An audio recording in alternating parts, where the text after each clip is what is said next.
আমাদের এই অভ্যুত্থান এবং বিপ্লবের পরেই দেশে অরাজকতা নাশকতা করছে ফ্যাসিস্ট এবং তাদের দোসররা।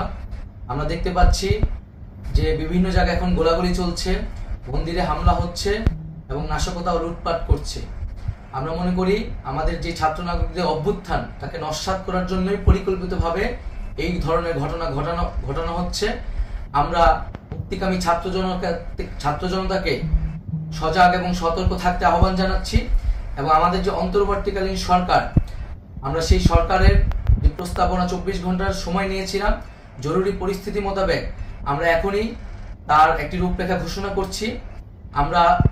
আমরা সিদ্ধান্ত নিয়েছি যে সর্বজন গ্রহণযোগ্য আন্তর্জাতিক খ্যাতিসম্পন্ন নোবেল পুরস্কার বিজয়ী ডক্টর মোহাম্মদ ইউনূসকে প্রধান উপদেষ্টা করে অন্তর্বর্তীকালীন সরকার গঠন করা হবে এবং ডক্টর মোহাম্মদ ইউনূসের সাথেও আমাদের কথা হয়েছে।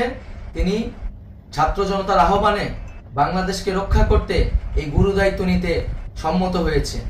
আমরা সকালের মধ্যেই আমরা এই সরকার গঠনের প্রক্রিয়া দেখতে চাই। রাষ্ট্রপতির কাছে আহ্বান থাকবে যে দ্রুত সময়ের মধ্যে ডক্টর মোহাম্মদ ইউনূসকে প্রধান উপদেষ্টা করে অন্তর্বর্তীকালীন সরকার গঠন করা হোক এবং এই অন্তর্বর্তীকালীন সরকারের বাকি সদস্যদের নামও আমরা সকালের মধ্যে ঘোষণা করব।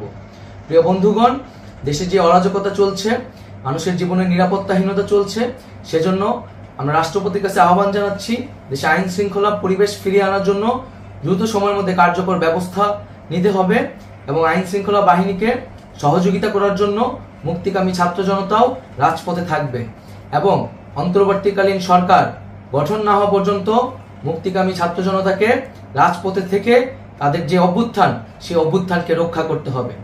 প্রিয় বন্ধুগণ, আমরা রক্ত দিয়েছি, শহীদ হয়েছি।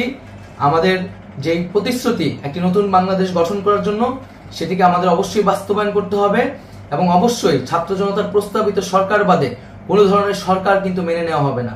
আমরা বলেছি কোনো ধরনের সেনা শাসিত সরকার অথবা সেনা সমর্থিত সরকার অথবা এই ফ্যাসিস্টদের দোসরদের কোনো বিটিম সরকার কিন্তু আমরা মেনে নিব না। কোনো গণবিরোধী সরকারকে মেনে নেওয়া হবে না। ছাত্র জনতার অভ্যুত্থানকারী যে প্রস্তাবিত সরকার, অন্তর্বর্তীকালীন সরকার, যেটা আমরা সিদ্ধান্ত উপনীত হয়েছি ডক্টর মোহাম্মদ ইউনূসকে প্রধান উপদেষ্টা করে এই সরকার গঠন করা হবে, সেই সরকারকেই বাস্তবায়ন করতে হবে অবিলম্বে। আগামীকাল সকাল থেকে সকলকে আহ্বান জানাচ্ছি রাজপথে থাকার জন্য এবং আমাদের যেই সাম্প্রদায়িক সম্প্রীতি এবং রাষ্ট্রীয় সম্পদ রক্ষা কমিটির ঘোষণা হয়েছে, বৈষম্যবিরোধী ছাত্র